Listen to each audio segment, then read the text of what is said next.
una, hats off sa Converge.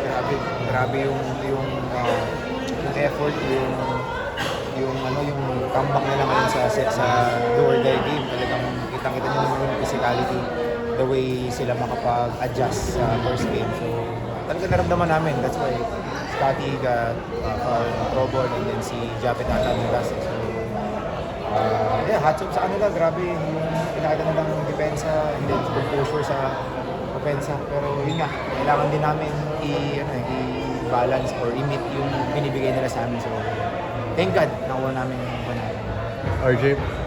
RJ, medyo madami ka na rin na-witness na shots na ganon.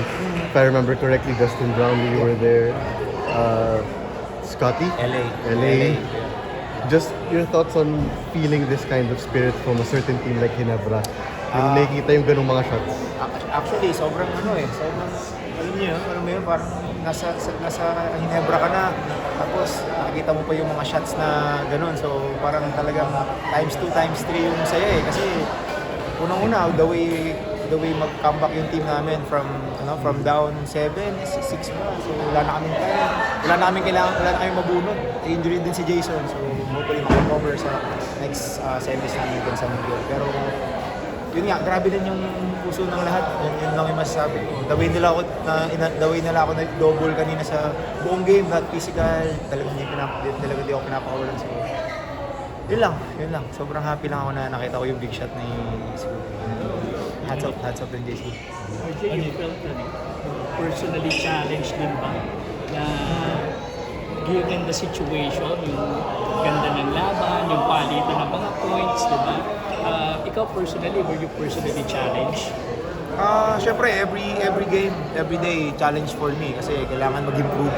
Kailangan mo makita yung pwede mong i-improve sa offense, sa defense. So, kailangan din matutunan every day. So, yun yung goal ko, mindset ko going to the semis. Syempre, against Converge, talagang binigyan kami ng magandang laban sa amin. Na mababaon namin hanggang mapunta kami ng semis.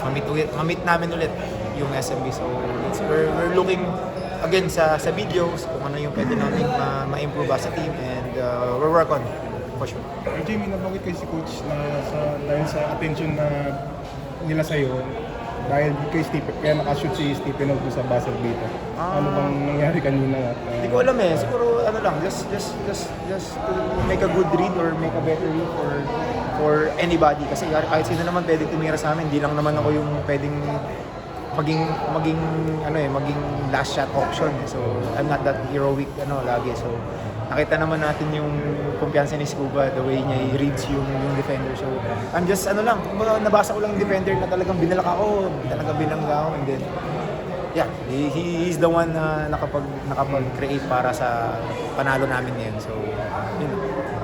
RJ, sa showdown nyo ni Juan, sa mga teasers ng PBA and videos, photos kayo laging pinapakita na lang.